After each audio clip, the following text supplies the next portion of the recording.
नमस्कार, मैं हूं संजय शर्मा। आप देख रहे हैं 4 पीएम न्यूज़ नेटवर्क। संडे का दिन और मुझे पता है आपका राजीव जी का बेसब्री से आप इंतज़ार करते हैं कि राजीव जी आएँगे और कुछ भविष्यवाणियाँ करेंगे।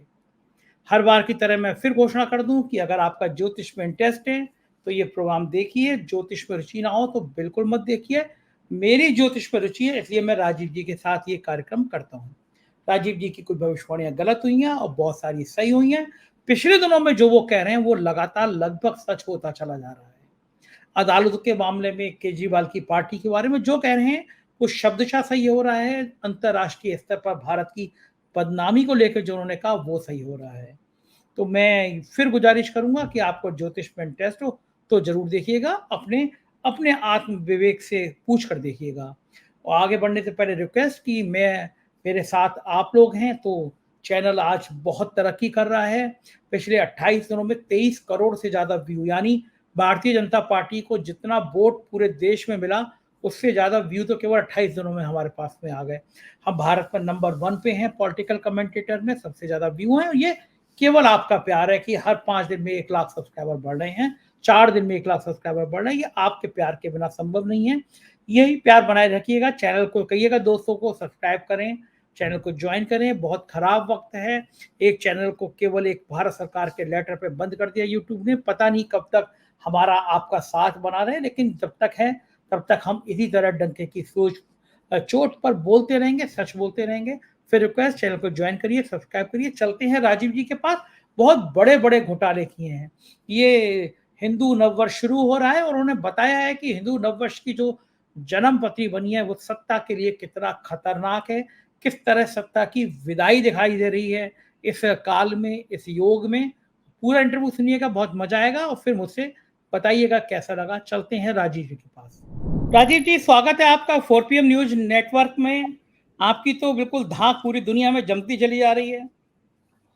आपने कहा कि केजरीवाल की पार्टी की बल्ले-बल्ले होगी और मैं देख रहा हूँ, जो केजरीवाल काम सालों में नहीं कर पाते, वो भारतीय जनता पार्टी घर बैठे दे रही है। इतनी हुँ। ज़्यादा सहानुभूति बढ़ गई कि कोई सोच नहीं सकता था। संजय सिंह को ज़मानत पे रिहा कर दिया गया, मतलब सारे सारी चीज़ों की हवा निकल गई और संजय सिंह के स्वागत में जो भीड़ उमड़ी है, उसने तो निश्चित रूप से तापमान बढ़ा दिया। तो आप बधाई के पात्र हैं कि इस तरह की आपकी भविष्यवाणियाँ सही हुई। अब वो अप्रैल आ गया और हिंदू कहते हैं कि हिंदुओं का साल, मतलब मैं उस परंपरा का नहीं हूँ। मैं तो अपना नया साल 1 जनवरी को ही मनाता हूँ, लेकिन जो बहुत सारे हिंदू समुदाय के लोग हैं, वो मानते हैं कि हमारा नया साल अप्रैल में होता है। खास तौर से वो रिजिड भी होते हैं, भाई आप 1 जनवरी को मत मनाइए, अप्रैल में मनाइए। खैर, ये अलग-अलग विचारधारा है, पूरी दुनिया 1 जनवरी को मनाती है, लेकिन जो हिंदू परंपरा का नया साल होता है, वो शुरू हो रहा है अब। तो क्या ये जो हिंदू काल का ग्रह शुरू हो रहा है, इसमें इसकी दृष्टि से भी हम देख सकते हैं जनप्रति इंडिया गठबंधन और एनडीए गठबंधन की, ये साल क्या होता है? ज़रा इसके बारे में थोड़ा विस्तार से बताइए। हाँ, देखिए संजय जी, हमने एक बार आपको एक कोट बताया था, बृहस्पति संहिता का है। ग्रहों के अधीन ही ये संपूर्ण संसार है। ग्रहों के अधीन ही सभी श्रेष्ठ मनुष्य होते हैं। काल का ज्ञान भी ग्रहों के अधीन है और ग्रह ही कर्मों के फल को देने वाले होते हैं। तो ये आपको बताऊँ कि जो हमारे वैसे जो चंद्र वर्ष होते हैं, वो चैत्र मास से शुरू होते हैं। जो अभी चैत्र मास आएगा, चैत्र मास का कृष्ण पक्ष चल रहा है, शुक्ल पक्ष की प्रतिपदा से नया संवत्सर शुरू होता है। तो ये हॉरोस्कोप बनती है। और एक सेकंड राजीव जी, मैं थोड़ा-सा ये आपसे अनुरोध करूँगा। बहुत सारे दर्शक जानते नहीं होंगे कि चैत्र कब आता है, शुक्ल कब आता है, तो महीने के हिसाब से भी बता दीजिएगा। बहुत बिल्कुल लेट हमारे यहाँ तो बहुत बड़े उद्योगपति और नेताओं से लेके और रिक्शे चलाने वाले गरीब लोग, सब तबके के लोग देखते हैं। तो थोड़ा हाँ, विस्तार से बताइए, चैत्र कब आता है, शुक्ल कब आता है? महीने से थोड़ा इन लोगों को आइडिया लग जाएगा। देखिए ऐसा है ना कि हमारा चैत्र मास जो है अमूमन जो है मार्च के महीने से, मिड मार्च से शुरू हो जाता है। और जो हिंदू वर्ष के, जो हिंदुओं के 12 महीने कहे गए, 12 ही महीने होते हैं। आपके अंग्रेजी महीने तो जनवरी फरवरी हो गए। तो पहला सीक्वेंस जो शुरू होता है चैत्र से शुरू होता है। उसके बाद वैशाख आता है, उसके बाद ज्येष्ठा आता है, उसके बाद आषाढ़ आता है, उसके बाद श्रावण आता है, उसके बाद भाद्रपद आता है, और उसके बाद आश्विन आता है, उसके बाद कार्तिक आता है 8वां महीना, 9वां महीना मार्गशीर्ष का होता है, 10वां महीना पौष का होता है, पुष्य नक्षत्र से बना। ये सब नक्षत्रों के नाम है। हमारे हिंदुओं में जो महीनों चंद्रमास जो होते हैं, जिनके ऊपर हमारे उत्सव और तिथियां निर्धारित होती हैं, हमारे शादी ब्याह भी जितने भी आयोजन होते हैं हिंदू संस्कारों के, सब इन्हीं चंद्रमास पे ही होते हैं, क्योंकि चंद्रमा को हमारा माइंड का कारक माना गया है और सेलिब्रेशन का कारक माना गया, उत्साह का कारक माना गया है। इसलिए हिंदुओं में चंद्र को प्रधानता ज्यादा दी गई है, मन को प्रधानता दी गई है। तो 9वां महीना मार्गशीर्ष का हो गया, 10वां महीना पौष का। पौष मतलब ये शब्द आया पुष्य नक्षत्र से। और 11वां महीना माघ हो गया, माघ मास कहते हैं। और 12वां महीना फागुन। तो होली के बाद फागुन खत्म हो जाता है, उसके बाद से चैत्र कृष्ण पक्ष शुरू होता है। अब जब चैत्र कृष्ण पक्ष शुरू होता है तो चैत्र शुक्ल, हमारे यहाँ शुक्ल पक्ष को बिगनिंग माना गया, जो है क्या नाम है उसकी मास की, जो है सोलर मास के लिए। तो चैत्र सोलर मास के लिए, मैं चंद्रमास की बात अभी कर रहा था, सोलर मास पे आ जाता हूँ।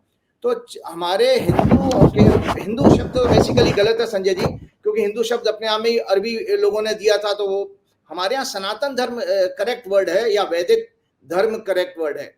वैदिक सनातन का एक सेकंड, जो ये लड़ाई चलती है कि बार बार हिंदू कोई धर्म नहीं होता, सनातन धर्म होता है, ये लड़ाई सही है? मतलब हिंदू कोई शब्द सही है, क्योंकि हिंदू वर्ष नहीं था एक्चुअली। हम लोग सिंधु घाटी के इस तरफ रहने वाले हैं। तो अरब लोग सा शब्द नहीं बोल पाते, तो वो हा बोलते थे। वो सिंधु से बिगड़ के हिंदू हो गया, तो हम लोगों को हिंदू कहने लगे। और आपको पता है ना, हाँ, और आपको पता है इंडिया शब्द भी इंडस घाटी से, अंग्रेजी में सिंधु घाटी को कहते हैं इंडस घाटी, इंडस वैली। तो इंडिया शब्द भी अंग्रेजों ने जो है इसी से निकाला था, इंडस वैली से। तो सही सनातन का अर्थ होता है प्राचीन, लेकिन ये धर्म वैदिक है। तो वैदिक धर्म इसलिए है कि ये मैं एक, अब ये वर्ष कहां से शुरू होता है कि जिस समय चैत्र मास की प्रतिपदा शुरू होगी, उसी समय से आपका एक कुंडली बनती है। वो कुंडली पूरे साल का फलादेश बता देती है। आपने जो भी प्रश्न किया था, हाँ, पूरे साल का। और क्यों उसका महत्व बताता हूं, क्योंकि आपने अच्छा किया ये क्वेश्चन मेरे से पूछ करके। एक दर्शकों की बहुत सारी जिज्ञासाएं होंगी आज इस पे। हम लोग राजनीति बात तो करते रह, लेकिन एक थोड़ा सा 5-6 मिनट का ये डिस्कशन जरूरी है कि दर्शकों की बहुत सारी जिज्ञासाएं इससे दूर होंगी। तो ये 8 अप्रैल 2024 को रात्रि को 11:51 पे ये समय शुरू होगा। 8 अप्रैल को? हाँ, 8 अप्रैल को। ठीक है। अच्छा, एक और चीज है कि हमारे यहाँ ये इसका राजा मंगल है और मंत्री शनि है। इनका क्या महत्व है ये मैं बताता हूँ। तो हमारे हिंदू धर्म में जो तिथि है वो उदय तिथि मानी जाती है, मतलब सनराइज के टाइम में जो तिथि मिलेगी उसको हमारे यहाँ उत्सव के लिए माना जाता है। तो अब आप देखिए 8 अप्रैल को क्या दिन है? सोमवार। और उदय तिथि इसकी बनेगी, चैत्र प्रतिपदा बनेगी उदय तिथि, मतलब सनराइज, क्योंकि रात को 11 बजे शुरू हो रही है तो उदय तिथि नहीं मानी जाएगी। उदय तिथि अगले दिन पड़ेगी जब सूर्योदय के समय ये प्रतिपदा मिलेगी। तो इसीलिए जो सूर्योदय के समय जो तिथि होती है उसका स्वामी बनता इस साल का राजा। तो अगला दिन क्या बना? मंगलवार है ना, 9 तारीख को। तो मंगल का स्वामी मंगल को माना गया, इसीलिए इस वर्ष का जो स्वामी है वो मंगल है। और इसका विचित्र नाम है, काल नाम है इसका। अच्छा, इसके बाद में एक अगला, इसका मंत्री कैसे निर्धारित होता है? इसका मंत्री निर्धारित होता है जब सूर्य मेष राशि में जाएगा। सूर्य अभी मीन राशि में चल रहे हैं और 14 या 15 तारीख के आसपास हर महीने हम लोगों को पता है कि संक्रांति आती है। सूर्य जब अपनी राशि, सूर्य की राशि परिवर्तन को संक्रांति कहा गया है। तो सूर्य जब मेष राशि, मतलब सीक्वेंस में 12 राशि हमारी, 1 नंबर मेष राशि, 2 नंबर वृषभ राशि, 3 नंबर मिथुन राशि, 4 नंबर कर्क राशि, 5 नंबर सिंह राशि, 6 नंबर कन्या राशि, 7 नंबर तुला राशि, 8 नंबर वृश्चिक राशि, 9 नंबर धनु राशि, 10 नंबर मकर राशि, 11 नंबर कुंभ राशि और 12 नंबर मीन राशि। तो जब चक्का घूमेगा तो 1 से शुरुआत करेंगे हम। तो मेष राशि में सूर्य आएगा लगभग 14-15 मार्च को। तो उस समय जो दिन बनेगा उसका स्वामी बनता है हमारा मंत्री। तो इस बार वो मेष राशि में सूर्य प्रवेश करेगा शनिवार को, तो इसलिए इसका मंत्री बना शनि। अब दोनों ही बहुत ज्योतिष के अनुसार क्रूर ग्रह हैं। अच्छे मंगल और शनि। मंगल राजा हो गया और सेनापति शनि हो गया। दोनों बहादुर ग्रह है। इसके बारे शनि और मंगल का नाम सुन के, तो इसके फलादेश वास्तव में इस बार चौंकाने वाले, बहुत चौंकाने वाले। तो इसमें धनु लगन बना। ये भारत की कुंडली का अष्टम भाव है। 8वां घर होता परिवर्तन का। इसके राजनीतिक क्या महत्व मैं बताता हूँ। 8वां घर, भाई हमारा शरीर जब हमारी आत्मा, मैं समझ गया। मैं बताता हूँ। अब मैं तो आपके साथ रह के आपका चेला हो गया, सीख गया मैं ज्योतिष। 8वां घर है परिवर्तन का और ये जन्म राशि परिवर्तन की बनी। मंगल राजा है, शनि सेनापति है, इसका मतलब परिवर्तन का योग है, इसका मतलब राजनीति में परिवर्तन का योग है। सही परिवर्तन समझा? का योग। हो गया होशियार बिल्कुल, मैं। क्या अब बात है, मैं भी क्या बात है, कल बिल्कुल से ठीक मैं है। भी जन्म पत्री देखना शुरू कर दूंगा लोगों की। हाँ, ठीक है।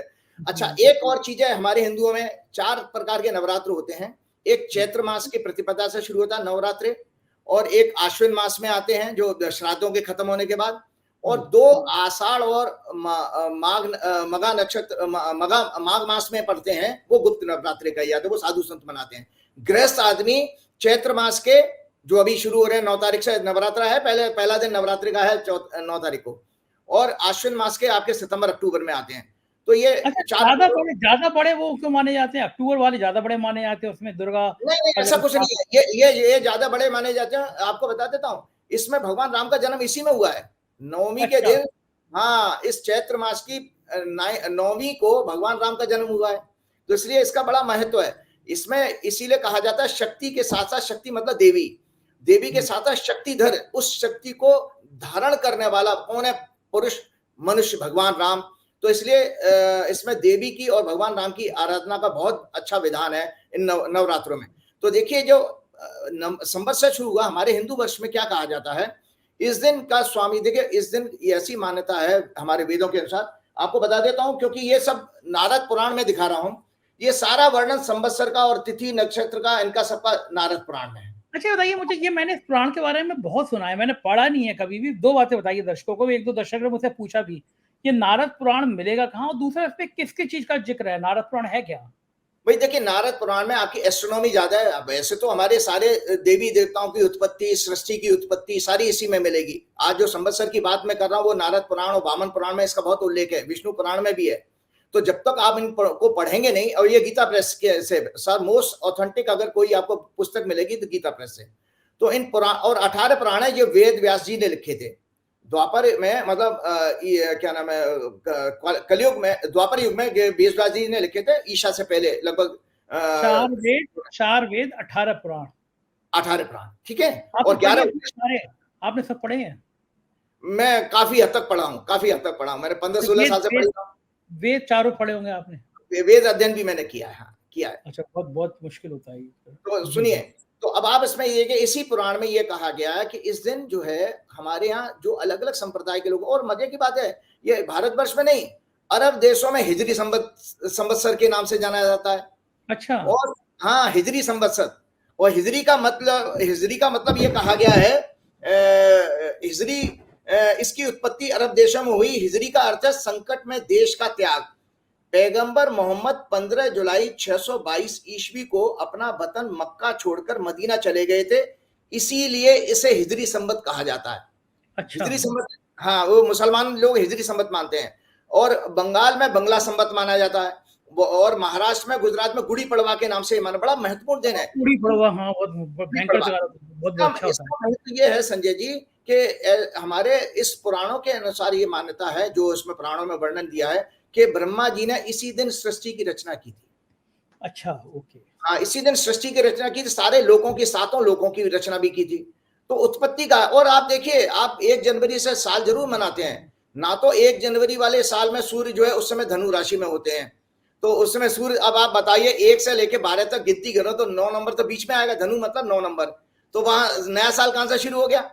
और उस समय तो आप सर्दी में ठिठुर रहे होते, पी पा करके औंधे मुंह पड़े कहीं गिरे होते नाली फाली में, ये हालत होती है, सर्दी के मारे आदमी तो कंफर्ट। आप पंडित लोग पीने वालों को बड़ा कोसते हैं हर समय। मैं खुद पीता हूँ, इसलिए मुझे दिल पे लगती है, मतलब मुझे लगता है कि नहीं, ऐसी कोई बात नहीं है। मैं खाने को, वो शेर है ना, या तो मस्जिद में पीने दे खुदा, या वो जगह बता जहाँ पे खुद, या वो जगह बता जहाँ खुदा ना हो। तो मतलब हाँ, वो तो मैं खैर, वो खाने तो को, सब जगह है, खैर मजाक खुदा। मजाक कर रहा था, मजाक कर रहा था आपको मैं। सुनिए, तो इसमें जो है हम बात कर रहे थे कि इस बंगला संवत्सर शुरू होती है जो मेष में, जब शनि संक्रांति में सूर्य आता है, तो 1 नंबर 14-15 मार्च से आपकी, 14-15 अप्रैल से शुरू हो जाएगी आपकी बंगला संवत। और एक शक संवत है जो शालीवाहन नामक राजा ने शुरू किया था। अब संवत्सर का मतलब समझ रहे हैं आप? संवत्सर का मतलब ये हुआ कि ये संवत्सर में जो, इसको विक्रमी संवत भी कहा जाता है, जो हमारे 2021 है, इसका संख्या 2021 है।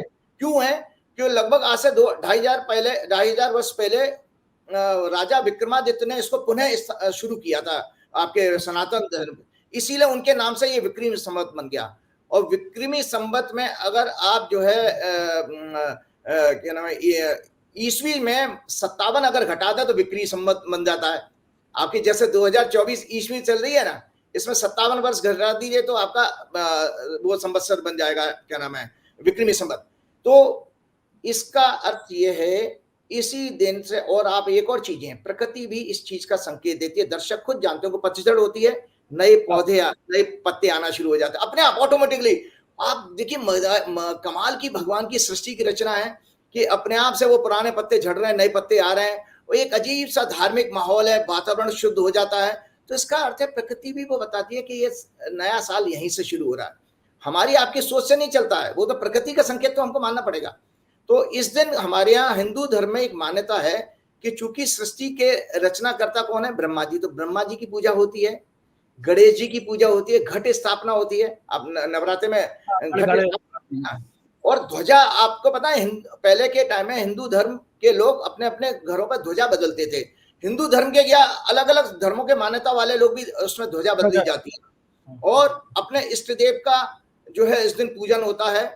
और इसके अलावा जितने आपके धार्मिक ग्रंथ है, जैसे 4 वेद, 18 पुराण, 11 उपनिषद और न्याय शास्त्र, आपने 6 फिलॉसफी पढ़ी थी, आपने फिलॉसफी पढ़ी है तो 6 फिलॉसफी में एक न्याय फिलॉसफी, इसमें न्याय शास्त्र का भी इस दिन जो है क्या नाम है, पूजा होती है। और जितने भी हमारे धार्मिक ग्रंथ हैं उनकी पूजा अर्चना होती है, लोग बकायदा उसको उत्सव की तरह से मनाते हैं। आप कभी गुजरात महाराष्ट्र में जाइए, उसको बहुत अच्छा सेलिब्रेशन के साथ मनाया जाता है। और अच्छा भैया, ये तो ऊपर पताका आपने बारी बात कही, एक दिन आपने मुझसे कहा था कि जब मंदिर की स्थापना होती है तो उसके ऊपर पताका लगाई जाती है, तो हमारे राम मंदिर में लग गई होगी अयोध्या में, वो तो पूरा बना नहीं है, शिखर, उसका शिखर बना ही नहीं है, तो इसलिए वो तो उन्होंने क्या किया, नकली बना करके उसको वो प्लास्टिक की लगा रखी है, उसको धोखा दे रहे भगवान को भी। आप मुझे बताइए, अपने जीवन में आप तो चूंकि इतने, आप कैसे मतलब पढ़े लिखे इंजीनियर आदमी हैं, आपने विज्ञान छोड़ के अध्यात्म की दुनिया पकड़ी, ज्योतिष की दुनिया पकड़ी, और आपने कई ऑस्ट्रेलिया में आपने इतनी ब्रांडिंग जमा कराई, हनुमान जी का मंदिर बनवा दिया वहां पे, पूरी दुनिया में आपकी धाक है। मुझे ईमानदारी से बताइए, आपने कोई मंदिर सुना कि जो अधूरा बना मंदिर की जिसकी शुरुआत हो गई हो, जैसे राम मंदिर? कभी नहीं, होना ही नहीं चाहिए। आप ये भी सोचिए कि हमारे प्रधानमंत्री जी जब वहां पर अबू धाबी गए थे, वहां पर भी मंदिर का पूरा शिखर पूरा हुआ, उसके बाद ही वहां पर उसका मंदिर की पूजा अर्चना शुरू हुई है। लेकिन अपने यहाँ तो उनको पता नहीं क्यों राजनीतिक कारणों से उन्होंने जल्दी करा दिया।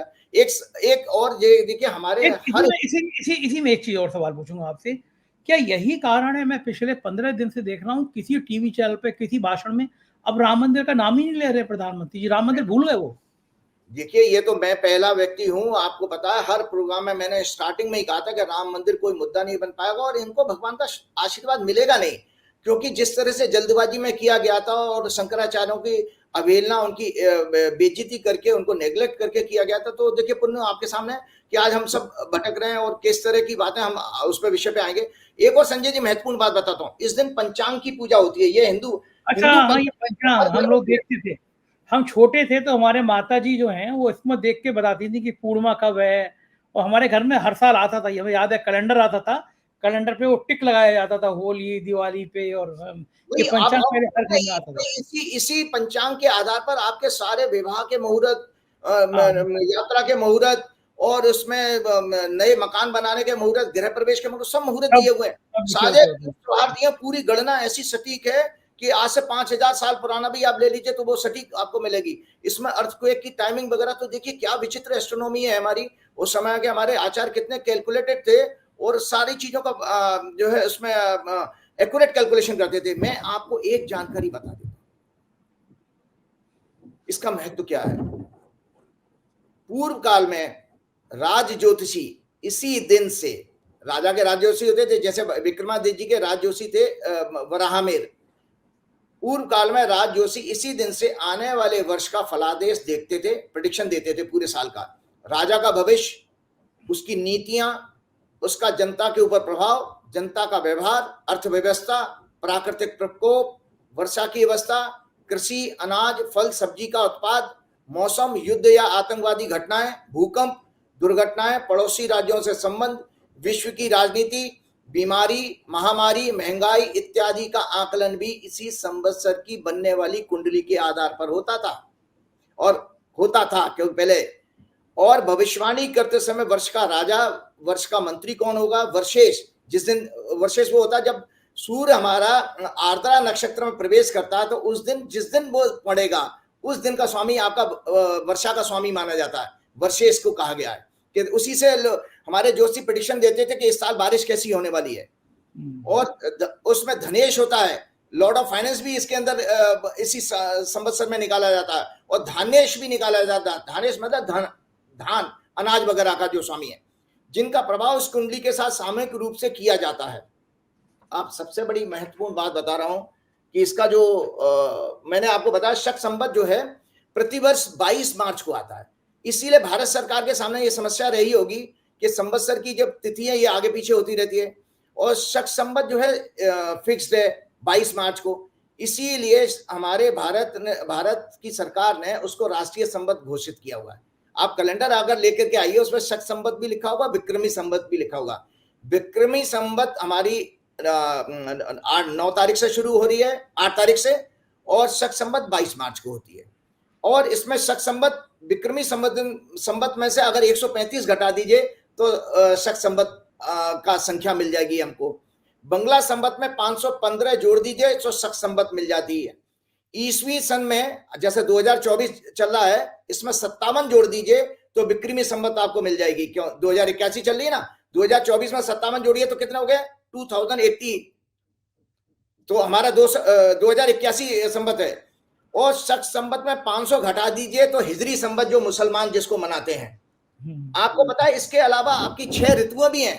ये सब ज्योतिष का विषय है, इसलिए ऋतु है वसंत जो फरवरी और मार्च में पड़ती है, ग्रीष्म जो अप्रैल और मई में पड़ती है, वर्षा जो जून जुलाई में पड़ती है, शरद ऋतु अगस्त और सितंबर में आती है, शिशिर ऋतु अक्टूबर नवंबर में आती है, और हेमंत ऋतु दिसंबर और जनवरी में पड़ती है।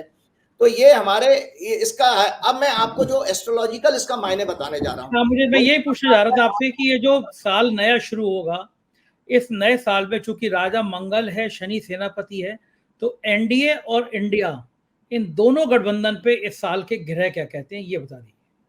देखिए, एनडीए, इंडिया से पहले हमारी 2 राजनीतिक पार्टियां हैं जो आप जानते ही हैं, बीजेपी और कांग्रेस, और यही मेन नेशनल पार्टी है। आप पार्टी तो अभी 10-12 साल पहले बनी है। ये काल नामक संवत्सर जो है धनु लग्न और मीन राशि में प्रारंभ हो रहा है। इसका जन्म नक्षत्र रेवती है, जिसका स्वामी बुध वक्री और अस्त है। मैं कुंडली आपको दिखाऊंगा तो आप कुंडली दर्शकों को दिखाइएगा। इसमें शुक्र, राहु, सूर्य और चंद्रमा चौथे घर में विराजमान है। 4-10 की एक्सेस, जो केंद्र और सत्ता की एक्सेस होती है, 4-10 एक्सेस होती है। चौथे और 10वें घर की एक्सेस को सत्ता की एक्सेस माना गया है। इसमें राहु केतु हैं, ये पीड़ित है। बुध और जुपिटर इसमें 5वें घर में शनि से पीड़ित हो रहे हैं। 10वें घर का स्वामी, 10वां घर हमारा पावर का होता है। इस कुंडली में जो धनु लग्न की जो कुंडली बन रही है, इसमें संजय जी 10वें घर पे 6, 8, 12 तीनों ग्रहों का प्रभाव है। ये दर्शक आकलन करेंगे जिनको ज्योतिष आती है। 6, 8, 12 हमारे ज्योतिष में 12 घर में से 3 घर हमारे कष्ट के माने गए हैं। जिसकी कुंडली में अगर 6, 8, 12 का जिस भाव पर प्रभाव पड़ गया, सोचो उसी से संबंध, वो डब्बा गोल, उस भाव से संबंध उसको कष्ट आएगा ही आएगा। अगर पैसे के घर पे चला गया तो वो बर्बाद हो जाएगा। अगर संतान के घर में चला गया तो संतान नहीं बचेगी। इस तरह की ज्योतिषीय गणना होती है। तो मैं आपको बता देता हूं, इस साल का चूंकि मंगल जो है स्वामी है, राजा है, fighting amongst the kings, plenty of fires in the forest and other places, robbery, चोरी चकोरी की घटना बढ़ जाएंगी, मेजर एक्सीडेंट्स होंगे, अर्थक्वेक आएंगे, loss of property assets, bad for farming and hostile weather, sex scandal. इस वर्ष में सेक्स स्कैंडल और सेक्स क्राइम बढ़ने वाले हैं। और humiliation to rulers, prominent peoples, chances of government across the world में चेंज। पूरे संसार में इस साल होने वाले चुनावों में सरकारें बदलने का योग है, जिसमें भारतवर्ष भी शामिल है। क्योंकि मैंने पहले ही शुरुआत में कह दिया था कि धनु लगन भारत की कुंडली का अष्टम भाव है, जो कि परिवर्तन का योग बता रहा है। और भारत की कुंडली में चंद्रमा में अभी शुक्र की दशा चल रही है, चंद्रमा से अष्टम भाव में इस समय शनि गोचर में है। ये मैंने आपके पिछले प्रोग्राम में भी बता चुका हूं, जब जब चंद्रमा से शनि अष्टम में जाए, चौथे घर में जाए, या शनि की 7.5 शुरू हो, तो भारत में सत्ता परिवर्तन देखा गया है। एक और इंटरेस्टिंग चीज बताता हूं, मैंने 1977 की संजय जी कुंडली देख ली भारत की। 1977 में क्या हुआ था, एक डिक्टेटर बन गई थी हमारी इंदिरा गांधी, और उसके बाद सत्ता परिवर्तन हो गया। उस दौरान बृहस्पति वृषभ राशि में थे, टॉरस राशि में। और मजे की बात देखिए, बृहस्पति 1 मई को इस बार फिर वृषभ राशि में आ रहे हैं। तो बृहस्पति का राशि परिवर्तन भी ये संकेत बता रहा है कि यहां पर भी किसी डिक्टेटर टाइप सरकार को कोई परिवर्तन का योग बन रहा है। 1977 रिपीट होने जा रहा है। याद रखिएगा, जब इस तरह की घटना घटती है संजय जी, उसमें विपक्ष मायने नहीं रखता है। आप समझिए कि आप बड़े पत्रकारों के डिस्कशन में आपने भी सुना होगा कि 1977 में विपक्ष नाम का कोई चीज नहीं था, सब जेल में डाल दिए गए थे। और वहां पर जब चुनाव हुआ तो जनता ने अपना जो है मत जो है उस एग्जिस्टिंग गवर्नमेंट जिसने उसको सप्रेस किया था, जिसने उसकी भावनाओं को, उसकी स्वतंत्रता को छीना था, उसको दंडित किया था। वैसे ही लगभग स्थिति इस समय ऐसी हो रही है कि हमारी फ्रीडम ऑफ स्पीच खत्म हो गई है, फ्रीडम ऑफ एक्सप्रेशन खत्म हो गया है। एक अजीब तरह की मतलब एक संशय की स्थिति है। लगी नहीं रहा कि कोई लोकसभा का चुनाव हो रहा है, कोई जोश नहीं है लोगों में। आज आपके टाइम्स ऑफ इंडिया की रिपोर्ट बता रहा हूं, एक टाइम्स ऑफ इंडिया में एडिटोरियल भी छपा है कि जो अभी नए वोटर बने हैं 2-2.5 करोड़ 18 वर्ष के लोग, उनमें बिल्कुल भी जोश नहीं है नए वोट डालने का। उनके अंदर चुनाव आयोग भी चिंतित है इसमें, उनमें उतनी उदासीनता आ चुकी है। तो इसका एक कारण और भी है कि युवा वर्ग जो हमारे यहाँ बुध से देखा जाता है, और इस समय गोचर में ट्रांजिट में बुध जो है वक्री भी है और संजय जी अस्त भी है। तो इसीलिए ये जो वोटिंग होगी, इसमें चुनाव आयोग कितनी भी कोशिश कर ले, वोटिंग ज्यादा बढ़ने वाली नहीं है। युवा इसमें बहुत ज्यादा एग्रेसिवली पार्टिसिपेट नहीं करेगा, जो कि वास्तव में सभी लोगों के लिए नुकसान का विषय होगा।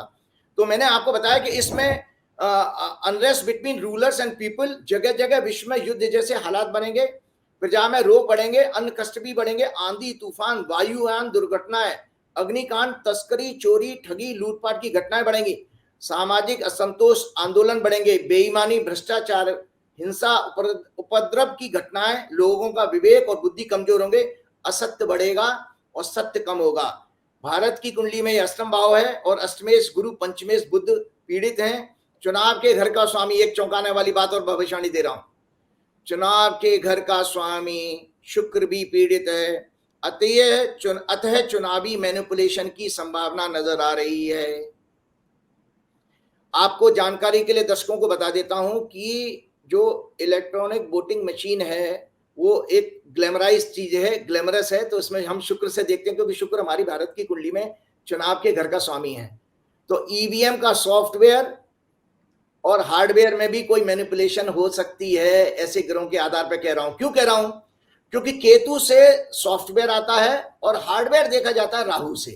तो ईवीएम तो कैलकुलेटर है, ईवीएम में सॉफ्टवेयर कहाँ है? ईवीएम तो कैलकुलेटर जैसा है, उसके बटन नहीं, उसके साथ जो वीवीपैट मशीन तो ऐड की गई है ना, वो तो किसी सॉफ्टवेयर से गवर्न हो रही है, जो अटैचमेंट किया गया है। और फिर आपका खुद इंजीनियर है, आप ज्यादा मुझसे ज्यादा बेहतर आप जानते हैं। में हार्डवेयर तो है ना, जो हार्डवेयर है, चिप लगाई जाती हैं, वो हमारी शुक्र से और राहु के कॉम्बिनेशन से देखी जाती हैं। इसके अलावा आपको मैं बता दूं, विदेश में कोई फाइनेंस एंड डिफेंस का स्कैंडल एक्सपोज होगा, जिससे वर्तमान सत्ता के लिए मृत्यु तुल्य कष्ट बढ़ेगा। भारत के लिए भैया आप मत को, आपने पिछली बार कहा था और स्कैंडल आ गया था विदेश में, आपके कहने के तीसरे दिन हंगामा मच गया था, और आप फिर कह रहे हो कि विदेश में कोई फाइनेंस का और आर्मी का डिफेंस के डीलिंग, जैसे राफेल वगैरह का कोई, आपको पता है फ्रांस में वो केस चल रहा है। फ्रांस सरकार ने एक आरोप भी लगाया था, फ्रांस की कोर्ट ने आरोप लगाया था कि भारत सरकार उसमें मदद नहीं कर रही है। वो अभी भी केस पेंडिंग है, वहां चल रहा है केस राफेल के। आप कह रहे हैं उसमें मृत्यु तुल्य योग सरकार को, जी मृत्यु तुल्य योग। वही अगर वहां पे कोई खुलासा हो, मतलब सरकार का मृत्यु तुल्य मतलब सरकार की बैंड बज जाना। अभी भी आप देखिए, इलेक्टोरल बॉन्ड से लेकर के अभी भी आप, अच्छा, और चुनाव आयोग की भूमिका पर प्रश्न चिन्ह लगेगा। Level playing field and free and fair election के लिए आपको जानकारी के लिए बता दो, अभी भी देखिए खुलासे तो हुए हैं। अभी इंडियन एक्सप्रेस की, जो आप लोगों ने पॉलिटिकल प्रोग्राम भी किया, इंडियन एक्सप्रेस की रिपोर्ट में दिया था कि 2014 से 25 बड़े नेता जिनके ऊपर ईडी सीबीआई के केसेस चल रहे थे वो अपनी अपनी पार्टियां छोड़ के भाजपा में जुड़े हैं। तो ये भी तो एक बहुत बड़ा स्कैंडल है, क्योंकि इससे ये पता लग गया कि हमारे पीएम तो बहुत बढ़ चढ़कर हर चुनावी रैली में भ्रष्टाचार खत्म करने की बात करते हैं, लेकिन आपका आचरण तो उसके विपरीत है। आपने हर पार्टी के लोगों को जोड़ने की कोशिश की, तो अपनी विचारधारा और आरएसएस की विचारधारा भाजपा तो वो खत्म हो चुकी है जो अटल जी, अडवाणी जी और जोशी जी ने बनाई थी। ये तो कोई भाजपा कोई और ही है। तो अब इसके अलावा भाजपा वॉशिंग मशीन है कि जिसमें कैसा ही गहरे से गहरा दाग जाए मिनटों में खुल जाए, बस बटन प्रधानमंत्री जी को दबाना है। कोई भी बेईमान, भ्रष्टाचारी, दलाल कोई भी जाएगा वॉशिंग मशीन में और नीट एंड क्लीन होके निकल आएगा अगर बटन मोदी जी ने दबा दिया तो। बीजेपी की वॉशिंग मशीन में आओ, सफेदी की गारंटी पाओ। संजय जी, आपको पता है कि पीएम ने अभी कोई दक्षिण भारत के टीवी चैनल को एक इंटरव्यू दिया। अब इनका इंटरव्यू तो आप सब लोग जानते हैं, पहले से क्वेश्चन दे दिए जाते हैं पीएमओ से, वो इनका जवाब दे रहे होते हैं, लेकिन वो अंग्रेजी में पूछ रहा, मोदी जी हिंदी में आंसर दे रहे थे। तो उसमें उन्होंने खुद ओन किया है कि हाँ, ये इलेक्टोरल बॉन्ड स्कीम मैं लेकर के आया था और इसमें बुरा क्या है। तो अब आप सोचिए कि प्रधानमंत्री पद एक संवैधानिक पद होता है, कॉन्स्टिट्यूशनल पोजीशन है। उस पर बैठा व्यक्ति अगर किसी चीज को ओन कर रहा है, वही चीज सुप्रीम कोर्ट से अनकॉन्स्टिट्यूशनल डिक्लेयर हो जाए, तो इसका मतलब तो हमें तो प्रधानमंत्री पद पर बने रहने का कोई अधिकार नहीं है, क्योंकि आपके एक्शन को उसने जब निगेट कर दिया सुप्रीम कोर्ट ने देना चाहिए था। भाई इसलिए कहा क्योंकि वो उसके ऊपर तो वो शायद पत्रकार बोलना या उसको बोलने की इजाजत नहीं होगी। उसने ये पूछा नहीं कि भाई आपने इलेक्टोरल बॉन्ड की स्कीम लाने के लिए जो कंपनी लॉज में जो चेंज किए थे, आपने आरबीआई और इलेक्शन कमीशन के नोटिंग को भी दरकिनार किया था, वो उसमें अपराध था, इसलिए वो उसको कैंसिल किया गया। फिर इसके अलावा आप जब ईडी सीबीआई के ट्रांसपेरेंट होने की भी बात कर रहे थे उसी इंटरव्यू में, मुझे जहां तक याद है मोदी जी, तो अब आप बताइए कि जो इंडियन एक्सप्रेस की रिपोर्ट के बाद तो क्या मतलब लोग क्या सोचेंगे कि ये ईडी और सीबीआई ट्रांसपेरेंट है कि नहीं, कि वो तो वो किस तरह का कार्रवाई है ये सब आपके सामने ही है। इसके अलावा आपको पता है कि मैंने एक और चीज कहा था, इंटरनेशनल ह्यूमिलेशन, इंटरनेशनल की बात करी थी ना, रहा था ना, वो बराबर निरंतर हो रहा है। एक तो वो एक अडानी की कोई क्या नाम जांच का एक अमेरिका में चल रहा है। उसके अलावा अमेरिकन राजदूत ने अभी भी पन्नून केस में फिर भारत के ऊपर कोई टिप्पणी करी है। इसके अलावा चीन ने केजरीवाल के मामले में यूएन तक ने, केजरीवाल जी के मामले में भी यूएन ने, जर्मनी ने और अमेरिका ने उसमें स्ट्रक्चर किए, पास किए। इसके अलावा चीन ने आपके अरुणाचल के 30 गांवों के नाम बदल दिए, और आप बताइए नाम बदल दिए तो अब आपका क्षेत्र के नाम बदल रहा है दूसरा विदेशी कंट्री, लेकिन आप क्या जवाब दे रहे हैं? हमारे विदेश मंत्री कहते हैं कि जी नाम बदलने से मकान थोड़ी अपना हो जाता है। तो मुझे याद है कि एक किसी प्रोग्राम में कोई बड़ा पॉलिटिकल लीडर ये कह रहा था, भैया नाम आपके मकान पर कोई अपना नाम लगा जाए तो फौजदारी का मुकदमा हो जाता है, सिविल सूट बनता है, ऐसे कैसे कह दोगे आप? तो कितना हल्के से हम लोग उस चीज को ले रहे हैं। तो ये सब विषय हम देख रहे हैं कि इंटरनेशनल ह्यूमिलेशन भी लगातार हो रहा है, और अभी जो नया संवत्सर शुरू हो रहा है इसमें लगातार इस तरह की चीज आएंगी जो मैंने कहा, सेक्स स्कैंडल, डिफेंस स्कैंडल और भ्रष्टाचार का स्कैंडल एक्सपोज होने वाला है। एक और चीज मैं आपको बताना चाहता हूं, हमने जब ग्रहों के अधीन है, हमने एक शुरुआत अपनी लाइन वहीं से शुरू करी थी। हमारे रामदेव जी बड़े इसमें परेशानी में आ गए, और रामदेव जी का जो जजमेंट है, रामदेव जी को कोर्ट में पेश होना पड़ा। और रामदेव जी तो आपको पता कपालभाति कराने के शौकीन रहे हैं, तो वहां तो सुप्रीम कोर्ट के जजों ने कहा कपालभाति छोड़ो, तुम्हें शीर्षासन करना पड़ेगा। तो वो उनको जो है उनकी जो है उसको एफिडेविट को उन्होंने रिजेक्ट कर दिया कि आपकी ये लिप सर्विस है, और आपको जो है हम 10 तारीख को दोबारा बुलाया। आपके लिए जानकारी के लिए बता देता हूं, मेरे एक बहुत अच्छा एस्ट्रोलॉजर है मेरा फ्रेंड, उसने प्रेडिक्ट किया था आज से 3-4 बरस पहले, रामदेव जी हरियाणा के या किसी जगह पर एक प्रोग्राम में हाथी से गिर पड़े थे, हाथी पे बैठे थे तो वो गिर पड़े थे वहां पर, तो उसी समय उसने प्रेडिक्शन की थी।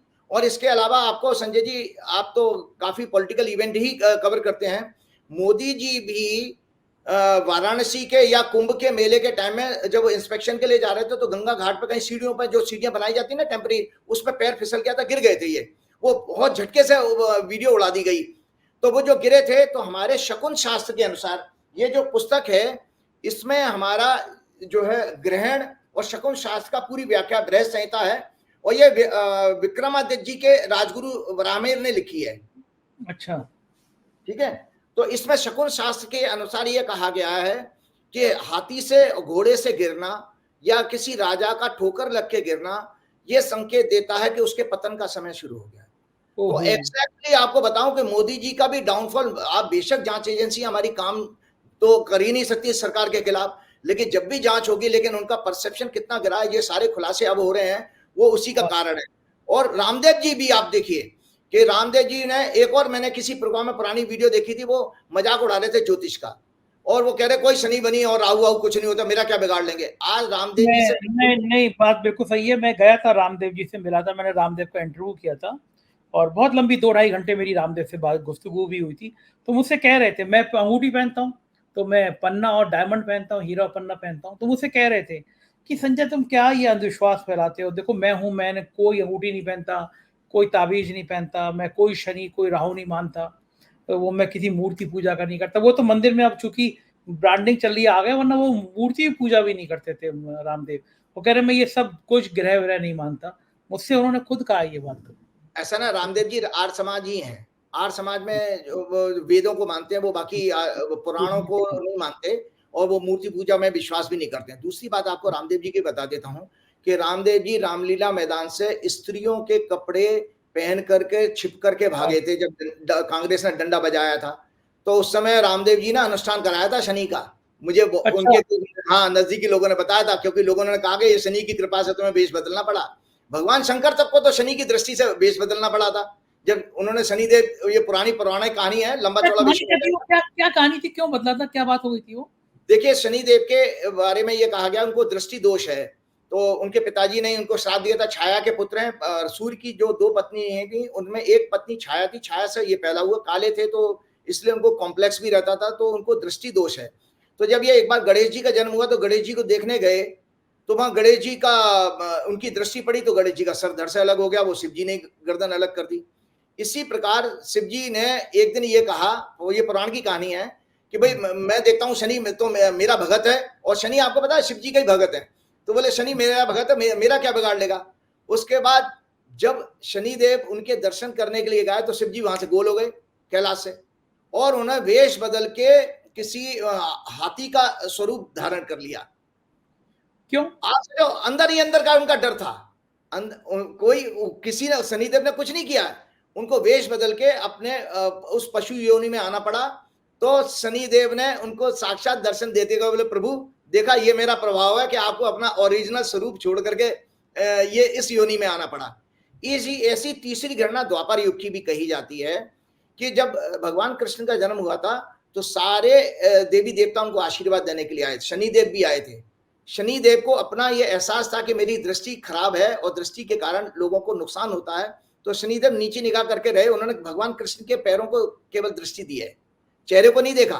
और इंटरेस्टिंग पार्ट आपके दर्शकों को बता देता हूं कि भगवान कृष्ण की मृत्यु का कारण भी पैरों से ही उनके तीर लगा था, तीर पैर पे लगा था, तो इसीलिए ये शनि की दृष्टि है। तो रामदेव जी की दृष्टि यह भी पड़ी है कि आज रामदेव जी 15 अच्छा, मेरी, मुझे तो शनि बहुत बढ़िया लगते हैं, मतलब पता नहीं क्यों। आपका तो लग्नेश है, मेरा भी शनि योग कारक ग्रह है, जिसका योग कारक उसको राजा बना दे, उसको यश। अच्छा, लग्नेश का मतलब क्या था? जैसे शनि मेरे लगन में, तो क्या होता है जिसका लगन में शनि होता है उसका क्या होता है? देखिए, कुंभ और मकर 2 शनि की राशियां हैं, तो शनि उसका स्वामी है। और अगर शनि अच्छा हो तो देखिए, अपनी राशि का तो सभी लोग अपने प्रोटेक्ट करते हैं, जैसे आपका अपना घर है, और शुक्र के लिए भी वो केंद्र त्रिकोण का स्वामी है, तो योग कारक प्लेनेट माना गया है। शुक्र बुध उसके परम मित्र हैं शनि के, इसलिए शनि की इनके ऊपर उतनी मतलब कष्टकारी दृष्टि नहीं रहती है, ऐसा शास्त्रों की मान्यता है। एक चीज और बता देता हूं आपको कि रामदेव जी को, आपको पता है, आपके पिछले सिर्फ 2-3 प्रोग्राम से लगातार वो शनि मंगल की कुंडली दिखा रहा था हाथ से बनी हुई में। 15 मार्च को शनि मंगल इकट्ठे हुए हैं, रामदेव जी की हालत होगी, तो रामदेव जी के पास संदेश पहुंचा देना कि शनिदेव ने तुमको कोर्ट में घसीट लिया। और शनिदेव का कलर क्या होता है? काला। आज जज कौन से जज जो हमारे कौन सी पोशाक पहनते हैं? वो काली। तो आज उस काली पोशाक वालों के सामने आपको नाक रगड़नी पड़ रही है और कोर्ट में हाजिरी देनी पड़ रही है। और इसके अलावा जो उनके विज्ञापन सारे बंद कर दिए, जो इलीगल ठहरा दिए सुप्रीम कोर्ट ने, उससे आपको पता है उनका सारा व्यापार खत्म हो गया, आयुर्वेद की दवाइयों का सब खत्म। क्योंकि आप तो जो आप बड़े बड़े दावे करते थे, रामदेव जी टीवी में दिखाए जाते थे, जंगल जंगला जा रहे हैं, कोई हरी पत्ती तोड़ के ला रहे हैं, जड़ी बूटी तोड़ के ला रहे हैं, गंगा के किनारे धो रहे हैं, वो सारे ड्रामे बंद। तो आपके व्यापार पे भी असर आ गया कि आपने, शनि देव ने आपको अपनी आपकी हैसियत दिखा दी, रामदेव जी को कोई बता दे जाकर के। एक और चीज मैं आपके प्रोग्राम में लेकर के आया हूं कि भाजपा की जो फॉर्मेशन हुई है संजय जी, वो भाजपा की फॉर्मेशन जो है 6 अप्रैल 1980 को हुई थी। तो हमारे कल ही 6 अप्रैल निकली है, तो भाजपा के लिए ये वर्षफल भी इसमें बनता है। तो आप ये दर्शकों को जरूर दिखाइएगा कि भाजपा की ये वर्षफल है, जिसमें उनकी मुंथा जो है 6वें घर में चली गई और मुंथे शनि आए हैं। इसके अलावा इसका 10वें घर का स्वामी जो सत्ता होती है, उसका स्वामी अष्टम भाव में। आप तो अब तो सीख गए हैं 8वां घर क्या होता है, परिवर्तन का। तो 10वें घर का स्वामी 8वें घर में जा रहा है, 10वां घर होता है सत्ता का। इसका अर्थ क्या हुआ है कि भाजपा का वर्षफल बता रहा है, सत्ता जा रही है और उस पर शनि की दृष्टि है, तो सत्ता कौन लेकर के जाएगा? ये आपको हम अभी बात कर रहे थे, भूल जाइए विपक्ष को, भूल जाइए इंडिया अलायंस को। ये चुनाव बेसिकली सत्ता वर्सेस पब्लिक हो चुका है।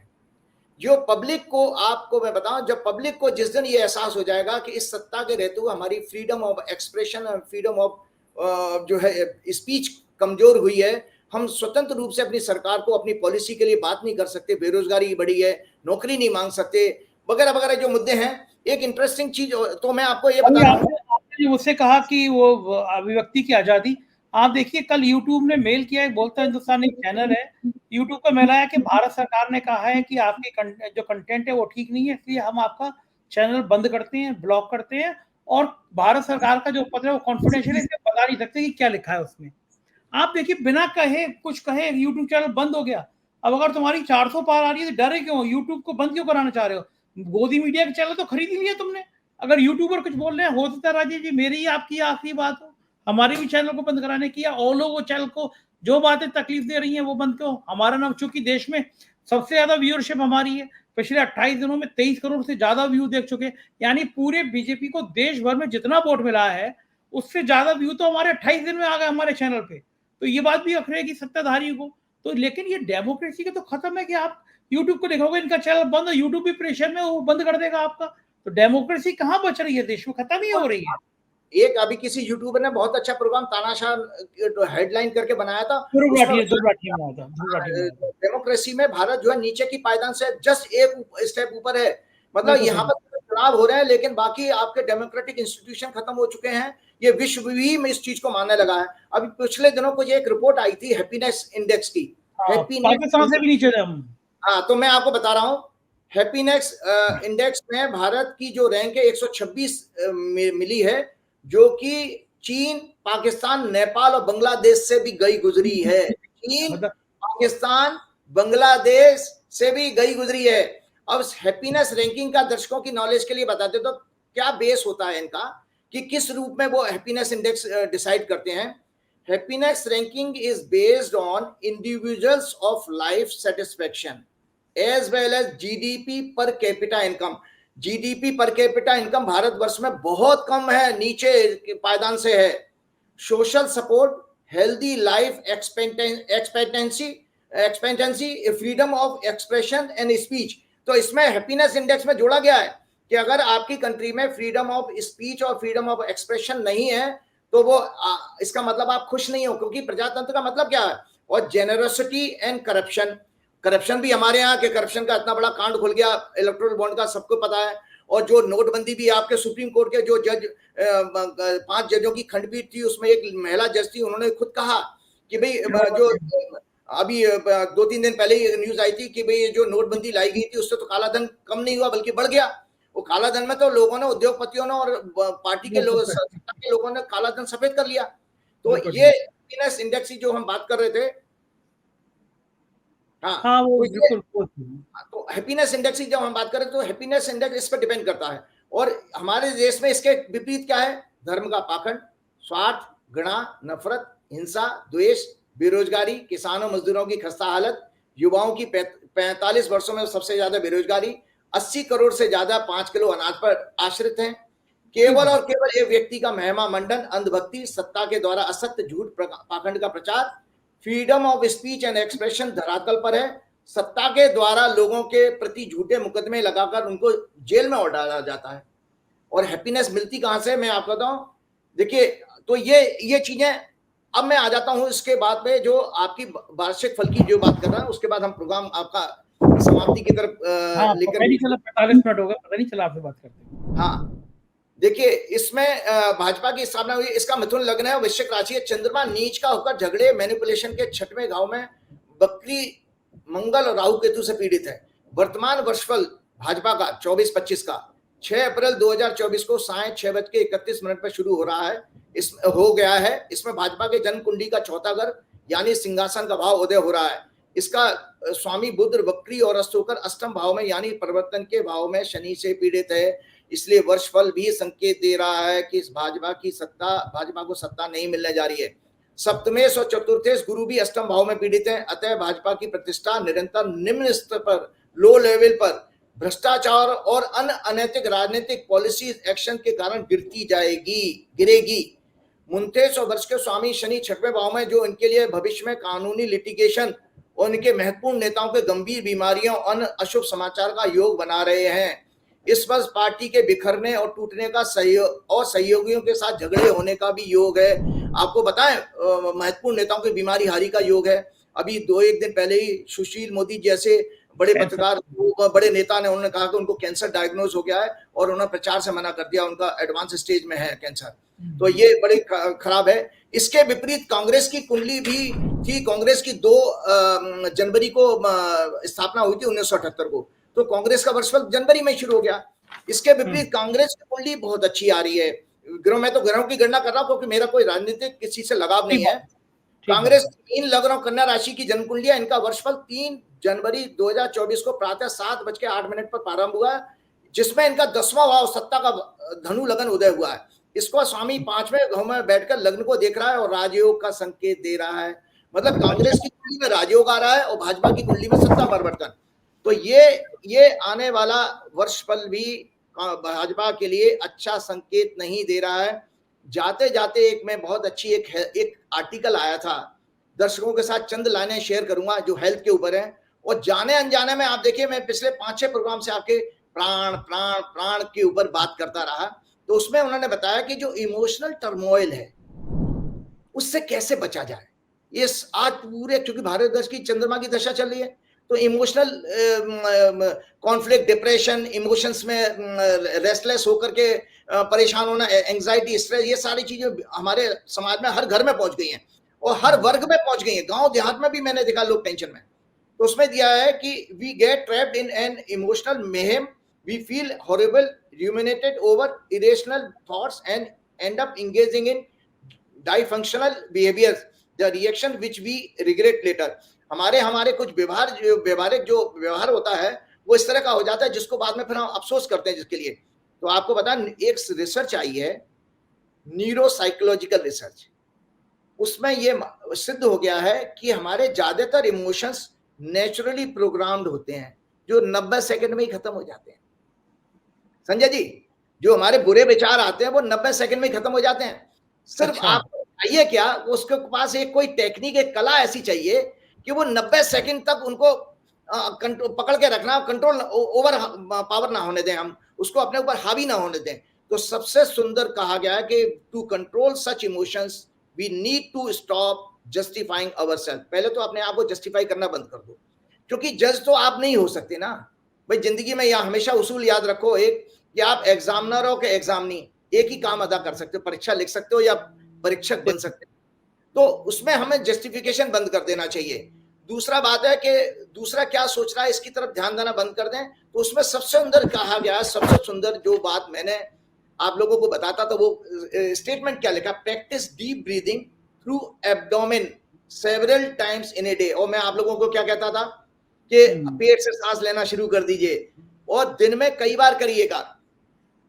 when in our stomach comes out gently, ये मतलब जब आप इनहेल करते हैं तो पेट बाहर आएगा और जब सांस छोड़ेंगे तो पेट अंदर जाएगा। As we break out and master this activity, have focus on the body part where the emotions is manifested as pressure and breathe continuously. मतलब हम जहां जिस बॉडी के पार्ट से वो स्ट्रेस जनरेट हो रहा है उसमें माइंड का फोकस ले जाओ और डीप ब्रीदिंग शुरू कर दो पेट से, आपका ये दूर हो जाएगा। ना से रोग हरे सब पीरा, जय निरंतर हर पीरा, जय श्री राम। बहुत शुक्रिया राजीव जी, हमसे बातचीत करने के लिए, आभार आपका। तो ये थे राजीव जी, और आपने सुना कि किस तरह उन्होंने विस्तार से बातचीत की। मुझको यकीन है बातचीत पसंद आई होगी, राय से अवगत रहिएगा। शुक्रिया, थैंक यू।